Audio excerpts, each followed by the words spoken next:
Go ahead and DM me, you guys, if I offend you, because I swear I always get the most listens, the most views whenever I do my unpopular opinion.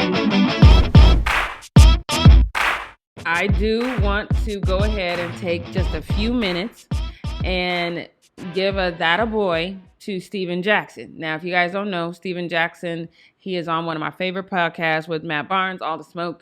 And he took it upon himself to come to the aid of DeSean Jackson in this moment and what he said. And he has been getting a tremendous amount of flashback for that.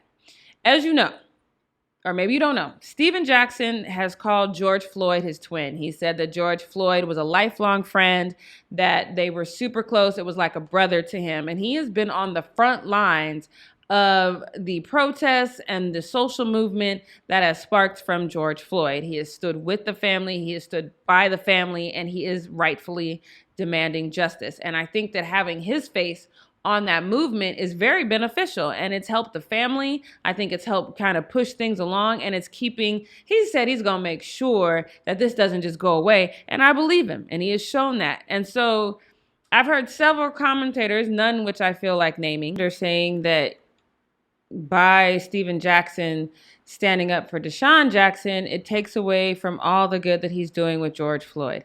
I 100, 1,000, 1,000,000% disagree with that. I have long been the proponent of, hey, we as Black people, we need to stick together at all costs. My parents are my favorite example of that. My parents, they never really yelled at each other, but they argue. Every couple is going to argue.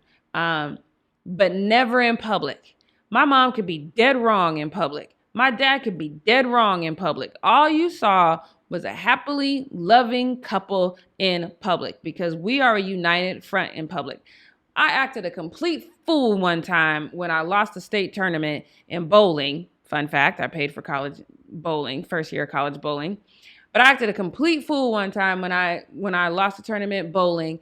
And my dad called me to the side and he said, I need you to get it together. We are going to have a talk about this later. I got your back right now. And he literally defended me in my stupidity.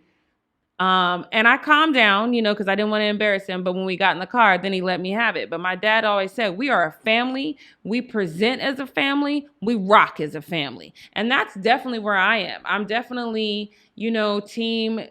We stick together at all costs. We ride together at all costs. So I'm not mad at DeSean Jackson coming to the aid of DeSean. I'm just not, because I think that DeSean, he looked pretty defeated in his poor little Instagram post.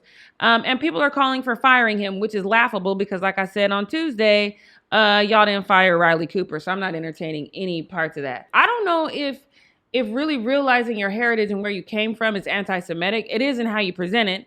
But I definitely appreciated DeSean Jackson coming to DeSean Jackson's aid. I wish he would have articulated it better. I wish both of them would have articulated it better. I don't think anybody would have a problem with hearing either of these two men say, hey, you know what? I've done some research. And the truth is, you go back to the time of Noah, Jews look like me. What happened? And then I'm on this journey to figure out where this shift came. How did all of a sudden people who are from the Middle East, where the sun is literally in the sky all the time, how all of a sudden did the melanin fade out? It doesn't even make sense. So I understand the journey that DeSean is on. I implore him to stay on that journey and continue to do his research. And I think he will come to the place where he realizes, oh, okay, a couple of different things happen. There's a lot of different people in that region at the same time because it's a holy land for a lot of people. And then you can just kind of move on from there. The Hitler thing was bad. Defending DeSean Jackson, not bad. DeSean Jackson defending DeSean Jackson, but just a few months ago said that the worst thing to happen to a Black man is a bitter Black woman, is where I have a problem. I have a problem with this difference in how you treat a fellow Black person. Like I said, I'm ride or die. If you Black and I can figure out a way to rock with you, I'm gonna rock with you, period. You don't even need to put an application, just need to be Black. I'm rooting for everybody Black, period. So when Stephen Jackson says, hey, I got my brother's back, he's trying to educate himself, he's trying to educate his people, I'm cool with that. But when he says the worst thing to happen to a black man is a bitter black woman, and he's specifically speaking about women he chose to sleep with, I'm a woman, y'all. I ain't forgot that. I haven't forgot that there is a disconnect. If I get a chance, I'm going to ask him, because he's supposed to be on the Fumble this week. So make sure you check me out every single morning on the Fumble Live to see if I get a chance to sneak that question in there, because I am definitely going to ask him, what is the difference?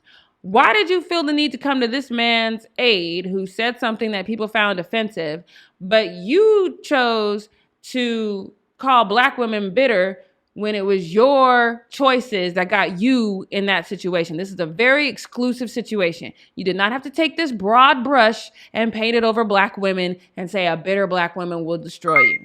Because that bitter black woman that you're talking about is probably the most loving woman in the world with somebody else who didn't do her dirty. Let's not forget that.